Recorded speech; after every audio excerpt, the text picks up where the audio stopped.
Hello students, welcome to DSR classes.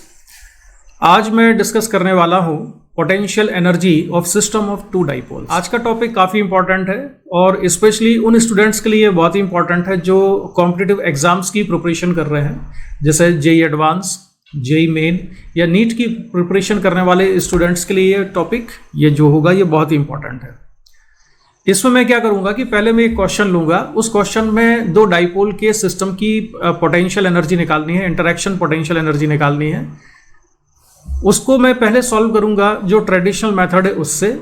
इसके बाद फिर मैं आपको बताऊंगा कि दो डाइपोल की पोटेंशियल एनर्जी को कैलकुलेट करने के लिए जनरल फार्मूला कौन सा होता है। ये जनरल फार्मूला बहुत कम जगह आपको देखने को मिलेगा और बहुत ही कम स्टूडेंट्स इसको यूज़ करते हैं, बहुत ही कम टीचर्स इसको यूज़ करते हैं और मैंने रेयरली इसको यूज़ करते हुए देखा, जबकि फार्मूले को यूज़ करना बहुत ही आसान है। अगर आप इस फार्मूले को यूज़ करते हैं तो इससे कॉन्सेप्चुअल क्लैरिटी भी आती है, टाइम भी सेव होता है और कोई कन्फ्यूज़न भी नहीं रहता है। तो जो आज की क्लास है इसको कंप्लीट देखना, ठीक है। तो पहले मैं सॉल्व करता हूँ इसको ट्रेडिशनल मेथड से। क्वेश्चन क्या है? क्वेश्चन ये है कि here we have two dipoles, एक डाइपोल P2 है, दूसरा डाइपोल है P1। P1 और P2 इनके डाइपोल मोमेंट्स हैं और एक है अलोंग एक्स एक्सिस, दूसरे का जो डाइपोल मोमेंट का डायरेक्शन है वो डाइपोल मोमेंट की डायरेक्शन है वाई एक्सिस के अलोंग। हमको इस सिस्टम की पोटेंशियल एनर्जी कैलकुलेट करनी है कि पोटेंशियल एनर्जी क्या होगी। तो पोटेंशियल एनर्जी को कैलकुलेट करने का जो ट्रेडिशनल तरीका है, जो नॉर्मली यूज़ किया जाता है, मैं पहले उससे करता हूँ। पोटेंशियल एनर्जी कैलकुलेट करने के लिए नॉर्मल मेथड से क्या करते हैं कि एक डाइपोल की इलेक्ट्रिक फील्ड में हम ये मान लेते हैं कि दूसरा डाइपोल रखा हुआ है। तो यहाँ पर मैं ये मान लेता हूँ कि जो डाइपोल मोमेंट P1 वाला डाइपोल है, ठीक है, वो कौन सा डाइपोल है? वो डाइपोल मैं मान लेता हूँ ये वाला है P1, ठीक है। ये P1 जो डाइपोल है, इस डाइपोल की इलेक्ट्रिक फील्ड में ये P2 डाइपोल मोमेंट वाला डाइपोल रखा हुआ है। अब मैंने डाइपोल मोमेंट P1 को रिजॉल्व किया, इसके दो कंपोनेंट किए। एक कंपोनेंट हो जाएगा P1 cos 45 और ये कंपोनेंट आएगा P1 sin 45। P1 cos 45 ये एक्सियल पोजीशन है और इसकी एक्सियल पोजीशन पर डाइपोल P2 रखा हुआ है। तो डाइपोल जिसका डाइपोल मोमेंट P2 है, इस पोजीशन पर P1 cos 45 की वजह से कितना इलेक्ट्रिक फील्ड होगा? तो हम जानते हैं कि एक्सियल पोजीशन पर इलेक्ट्रिक फील्ड का फॉर्मूला होता है 2kp/r³। तो यहाँ पर P की जगह P1 cos 45 होगा और जो डिस्टेंस r है दोनों डाइपोल के सेंटर के बीच में, वो डिस्टेंस कितनी है? a/√2 के बराबर है, जो आप यहाँ पर देख रहे हो, ये लिखा हुआ a/√2, ये डिस्टेंस है, ठीक है। तो यहाँ से हम डिस्कशन को आगे कैलकुलेशन को आगे बढ़ाते हैं। अच्छा, एक चीज़ और देखो, P1 sin 45 क्या है? P1 sin 45 है डाइपोल मोमेंट का कंपोनेंट, जो कि परपेंडिकुलर बाइसेक्टर वाली पोजीशन भी कहते हैं जिसको हम। तो जो डाइपोल P2 है, ये डाइपोल P2 P1 cos 45 के लिए एक्सियल पोजीशन पर है और P1 sin 45 के लिए परपेंडिकुलर बाइसेक्टर वाली पोजीशन पर है। इसको इक्वेटोरियल पोजीशन भी कहते हैं। आगे बढ़ाते हैं हम। इसके बाद P1 डाइपोल मोमेंट वाले डाइपोल की वजह से जो इलेक्ट्रिक फील्ड है, वो इलेक्ट्रिक फील्ड को मैंने क्या नाम दिया है? उस इलेक्ट्रिक फील्ड को नाम दिया है मैंने E1 और E2। ये जो E1 इलेक्ट्रिक फील्ड है जिसकी डायरेक्शन इधर होगी, ये E1 इलेक्ट्रिक फील्ड किसकी वजह से है? P1 cos 45 जो डाइपोल मोमेंट है, इसकी वजह से। हम जानते हैं कि अगर एक डाइपोल है जिसका डाइपोल मोमेंट है P के बराबर, तो इस पॉइंट पर यानी एक्सियल पोजीशन पर इलेक्ट्रिक फील्ड डाइपोल मोमेंट की डायरेक्शन में होती है। अगर मैं इस वाले पॉइंट पर इलेक्ट्रिक फील्ड निकालूंगा तो इलेक्ट्रिक फील्ड यहाँ पर भी डाइपोल मोमेंट की डायरेक्शन में ही आएगी। तो P1 cos 45 किस डायरेक्शन में है? P1 cos 45 है इधर। तो इलेक्ट्रिक फील्ड भी E1 एक्सियल पोजीशन पर इसी डायरेक्शन में आएगी। तो E1 की डायरेक्शन यही है। लेकिन हम जानते हैं कि इक्वेटोरियल पोजीशन पर इलेक्ट्रिक फील्ड डाइपोल मोमेंट की अपोजिट डायरेक्शन में होती है। जैसे ये है P डाइपोल मोमेंट और ये इक्वेटोरियल पोजीशन है, तो इस पोजीशन पर अगर मैं इलेक्ट्रिक फील्ड निकालूंगा तो इलेक्ट्रिक फील्ड आती है इस डायरेक्शन में, डाइपोल मोमेंट की अपोजिट डायरेक्शन में, ठीक है।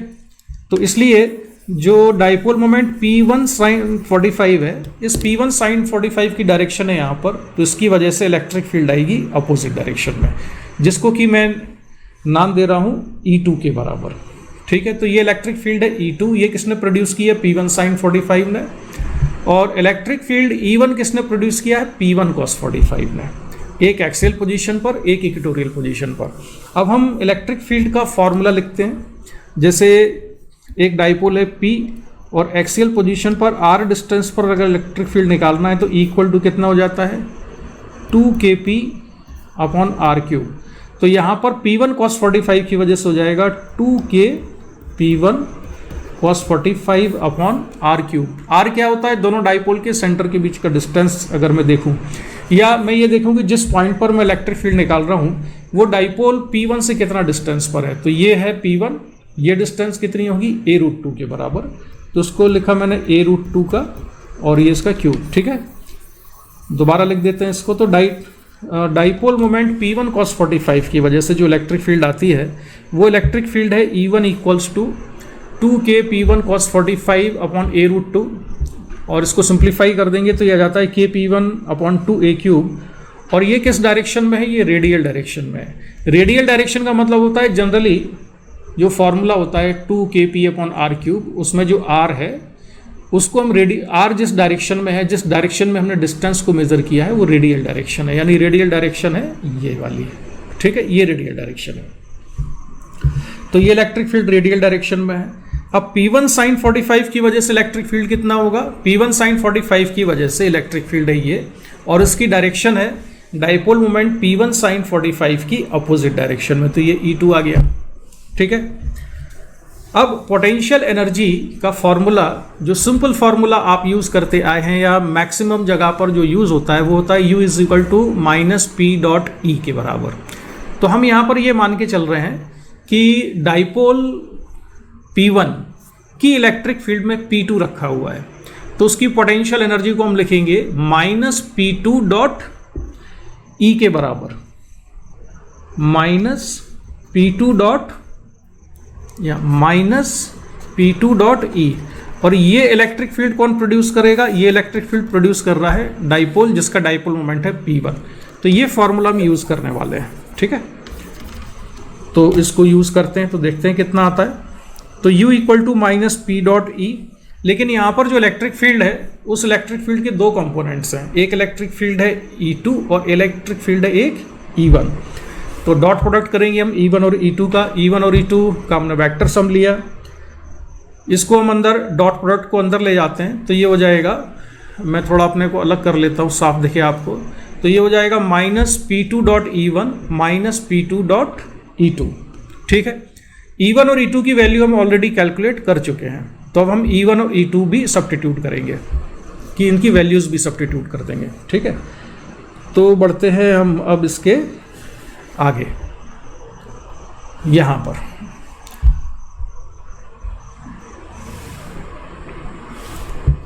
अब इसमें जब हम डॉट प्रोडक्ट ओपन करेंगे तो हमको देखना होगा कि P2 और E1 के बीच का एंगल कितना है और P2 और E2 के बीच का एंगल कितना है। तो ये ध्यान से देखना, मैं यहाँ पर शो करूँगा, अभी इंक का कलर चेंज कर देता हूँ जिससे मैं वाइट इंक यूज़ करूँगा। P2 और E1 के बीच का एंगल चाहिए, तो देखो P2 तो है इधर, ये है P2 की डायरेक्शन और E2 यहाँ पर है, ये E2 की डायरेक्शन है, तो मेरे को ये वाला एंगल चाहिए, तो ये एंगल होगा, ठीक है। ये एंगल है 45 डिग्री, तो ये कितना आएगा 135, तो ये 135 हुआ। इसी तरह से P2 और E1 के बीच का एंगल, तो ये तो है P2 इधर और E1 इस डायरेक्शन में है, तो ये एंगल कितना आएगा, ये भी 135 आएगा। यहाँ पर ये वाला जो एंगल है ये भी 135 होगा, ठीक है। तो ये 135 एंगल और E2 और P2 इनके बीच का एंगल भी 135 होगा। एक चीज़ हमेशा ध्यान रखें कि दो वेक्टर्स के बीच का जो एंगल होता है वो एंगल तब मेज़र किया जाता है जब दोनों वेक्टर्स ये एज्यूम करते हैं कि टेल ऑन टेल रखे हुए हैं। हालांकि हम उसको बनाते नहीं हैं, मेंटली विजुलाइज कर लेते हैं सिचुएशन को। तो दो वेक्टर जब टेल ऑन टेल की सिचुएशन में है, at that point of time angle between these two vectors is considered angle between the two vectors, ठीक है। अच्छा, तो ये हो गया भाई। अब हम cos 135 और E1 की वैल्यू सब्स्टिट्यूट करते हैं, कितना आता है। तो E1 की वैल्यू सब्स्टिट्यूट की हमने cos 135 -1/√2 P2 इंटू E2 की वैल्यू सब्स्टिट्यूट करते हैं तो ये K P1 upon 4A³ minus 1/√2। Further इसको सिंप्लीफाई कर दें तो K P1 P2 upon A³ को कॉमन निकाला तो ब्रैकेट में अंदर कितना रह जाएगा 1/2√2 प्लस 1/4√2 और उसको सिंप्लीफाई कर दें तो फाइनल आंसर आता है 3/4√2 into K P1 P2 upon A³।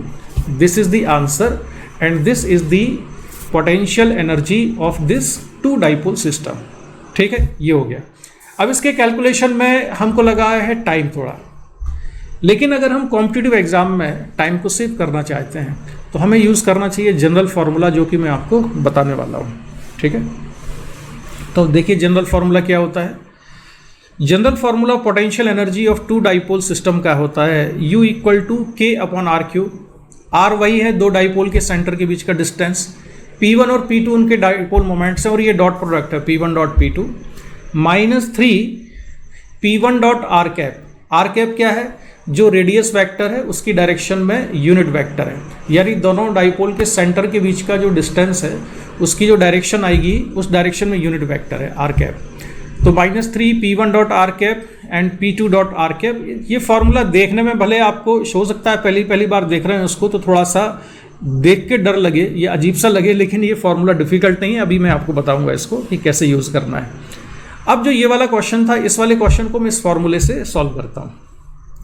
तो general formula for potential energy of two dipole system is, ये वाला फार्मूला है। अब हमारे केस में इस पर्टिकुलर एग्जांपल में P1 और P2, P1 along positive y axis और P2 है अलोंग पॉजिटिव x एक्सिस, दोनों के बीच का एंगल कितना है, P डाइपोल मोमेंट्स के बीच का एंगल कितना है, 90 डिग्री है। So P1 dot P2 equals to P1 P2 cos 90, तो cos 90 डिग्री 0, तो ये जो डॉट प्रोडक्ट है P1 डॉट P2 तो ये तो 0 हो जाएगा।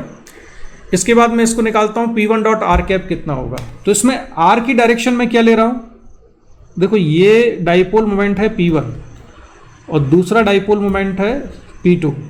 तो अगर मैंने P1 से मेजरमेंट स्टार्ट किया है तो मैं P1 से अगर P2 के सेंटर को मिला रहा हूँ तो मैं रेडियस वेक्टर ये ले लेता हूँ, ये है R, जिसकी की वैल्यू कितनी थी, a√2 थी, और इसकी डायरेक्शन में यूनिट वेक्टर ये R कैप। यहाँ पर फिर आपको एंगल के बारे में केयरफुल रहना होगा कि डाइपोल मोमेंट P1 ये है पॉजिटिव x एक्सिस की डायरेक्शन में और R आएगा यहाँ पर, तो जो ये वाला एंगल होगा this is the angle between two dipoles, dipole moments के sorry angle between dipole moment P1 and the radius vector, and this angle is 135 degree as you can see in the diagram. तो मैंने 135 लिया। अच्छा, तो ये P1 dot R cap, इसको simplify किया तो कितना आ जाता है, ये आ जाएगा माइनस P1/√2, cos 135 की वैल्यू माइनस 1/√2 होती है। अब हम कैलकुलेट करेंगे P2 डॉट R कैप, तो फिर एंगल चेक करो, ये है डायरेक्शन किसकी, P2 की, डाइपोल मोमेंट की डायरेक्शन, और रेडियस वेक्टर ये है यहाँ पर, ये रेडियस वेक्टर आएगा इस डायरेक्शन में, तो मुझे ये वाला एंगल चाहिए R कैप, या ये R कैप है, तो ये एंगल कितना आएगा, 45 डिग्री। ठीक है, तो ये हटा देता हूँ जरा जो मैंने लिखा है यहाँ पर। तो P2 डॉट R कैप ये हो जाएगा modulus of P2 modulus of R cap into cos 45। Further simplify करें तो ये आता है P2/√2 के बराबर। अब मुझे रेडियस वेक्टर R की वैल्यू और चाहिए, क्योंकि मुझे यहाँ पर ये R भी तो सब्स्टिट्यूट करना पड़ेगा कि ये R कितना है। तो R क्या है, दोनों डाइपोल्स के सेंटर के बीच का डिस्टेंस है ये। तो जो कोऑर्डिनेट्स दिए हुए हैं दोनों डाइपोल्स के, वो कोऑर्डिनेट्स कितने, ये रखा हुआ है a,0 पर, ये रखा हुआ है सॉरी ये 0,a पर है, ये a,0 पर है, तो ये डिस्टेंस कितनी आ जाएगी, a√2। Therefore R equal to a√2। सारी चीज़ें वही हमारे पास, इस फॉर्मूले में वैल्यू सब्स्टिट्यूट कर देते हैं। तो U equal to K upon a√2 whole cube. P1 dot P2 कितना आया था, 0 आया था, 3, और ये P1 डॉट R कैप की वैल्यू थी वो मैंने सब्स्टिट्यूट कर दी, ये रख दिया मैंने P2 डॉट R कैप की वैल्यू को, इसको सिंप्लीफाई किया and we get the answer 3K P1 P2 अपॉन 4√2 a³। This is the answer. तो it is quite time saving, तो इससे टाइम सेव हो जाता है। तो ये जनरल फार्मूला आप लोग जो भी जेई एडवांस जेई मेन के लिए प्रिपरेशन कर रहे हैं या नीट वाले स्टूडेंट्स हैं वो भी इस फॉर्मूले को याद रखेंगे। इससे पोटेंशियल एनर्जी को कैलकुलेट करना for two dipole system is very easy. एक और एग्जांपल मैं ले लेता हूं, हालांकि ये एग्जांपल बहुत ही सिंपल है। Find potential energy of this system. इसमें भी दो डाइपोल्स हैं जिसका डाइपोल मोमेंट P1 और P2 है, लेकिन इन दोनों के डाइपोल मोमेंट की डायरेक्शन कैसी है, सेम है। यानी कि दोनों डाइपोल मोमेंट के बीच डाइपोल मोमेंट्स के बीच में एंगल कितना है, 0 डिग्री है। ठीक है, तो जल्दी से सिंप्लीफाई कर लेते हैं। General formula for potential energy of two dipole system is, ये फॉर्मूला है। यहाँ पर P1 डॉट P2 कितना आएगा, modulus of P1 modulus of P2 into cos theta, और थीटा कितना है, 0 डिग्री है। So we have P1 dot P2 equals to P1 P2 cos 0, that is P1 P2। इसके बाद हम कैलकुलेट करते हैं P1 डॉट आर कैप। तो P1 का जो डाइपोल मोमेंट है वो राइट साइड में है। रेडियस वेक्टर मैं मान लेता हूं कि इसके सेंटर से लेता हूं r को इस डायरेक्शन में ऐसे, तो ये वेक्टर r है और इसकी डायरेक्शन में यूनिट वेक्टर कितना हो जाएगा, r कैप। तो P1 डाइपोल मोमेंट और r कैप इन दोनों के बीच का एंगल कितना है, 0 degree. So we get P1 dot r cap equal to P1 and P2 dot r cap, इसको भी इसी लॉजिक से सॉल्व करेंगे तो ये कितना आएगा, P2 के बराबर। इस फॉर्मूले में आप वैल्यू सब्स्टिट्यूट कर दीजिए, आपको तुरंत आंसर मिल जाएगा। ये P1 डॉट P2 जो था उसकी जगह P1 P2 minus 3 P1 dot r cap की जगह P1 P2 dot r cap की जगह P2 हो जाएगा। इसको सिंप्लीफाई कर दें तो u equal to minus 2k P1 P2 upon r cube के बराबर। This is the answer. और अगर नेगेटिव आती है पोटेंशियल एनर्जी, इसका मतलब ये होता है कि जो सिस्टम है उस सिस्टम के बीच में जो फोर्सेस लग रहे हैं वो अट्रैक्टिव फोर्सेस हैं। अगर पोटेंशियल एनर्जी पॉजिटिव आती है यानी कि फोर्सेस होते हैं repulsive. So here these two dipoles are attracting each other because potential energy of this two dipole system is negative. ठीक है, नेक्स्ट एग्जाम्पल पर बढ़ जाते हैं। ये वाला एग्जाम्पल ले लेता हूँ। इसमें एक डाइपोल है जिसका डाइपोल मोमेंट है राइट साइड में P1, और दूसरा डाइपोल है जिसका डाइपोल मोमेंट है, कह सकते हो आप उसके परपेंडिकुलर या पॉजिटिव y एक्सिस में है, जिसको हम मान लेते हैं P2 के बराबर।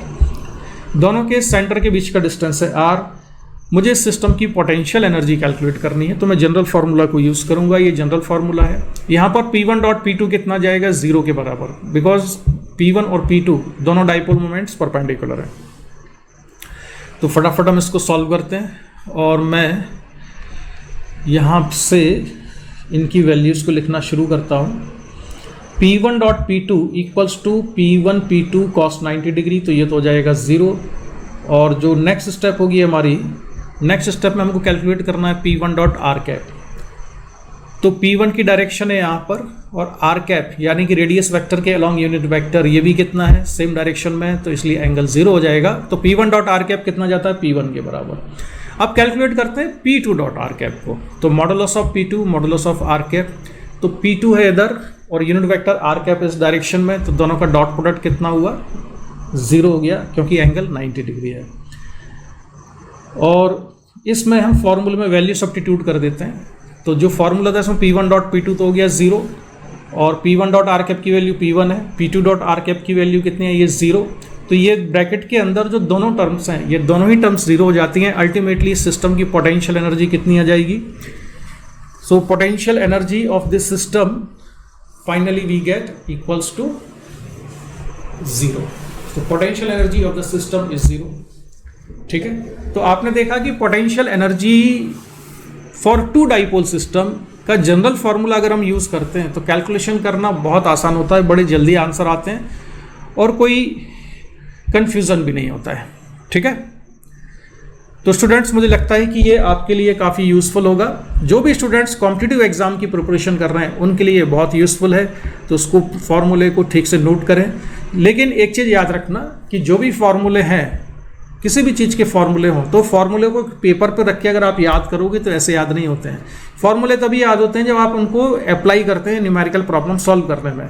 तो मैं एडवाइस करूंगा कि जो मैंने एग्जाम्पल लिए हैं, इन एग्जाम्पल्स को जब आप सॉल्व करेंगे इस फॉर्मूले से, तो ये फॉर्मूला आपके दिमाग में भी सेट होगा और इसका यूज़ करना भी आपको ठीक से आएगा। इसके अलावा आपके पास और जो क्वेश्चंस हैं उनकी भी प्रैक्टिस करो, जिसमें भी डाइपोल सिस्टम की पोटेंशियल एनर्जी निकालनी है, इस फॉर्मूले को यूज़ करो और क्वेश्चन सॉल्व करो।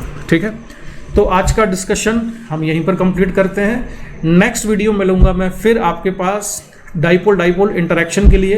नेक्स्ट क्लास में मैं बताऊंगा या नेक्स्ट वीडियो में मैं बताऊंगा कि दो डाइपोल्स के बीच में अगर आपको फोर्स निकालना हो, डाइपोल डाइपोल इंटरेक्शन, तो कौन सा जनरल फार्मूला यूज कर सकते हैं जिससे कि फोर्स को कैलकुलेट करना बहुत आसान हो। ठीक है, तो मिलते हैं नेक्स्ट वीडियो में। Thanks for watching and subscribe my channel. Bye bye.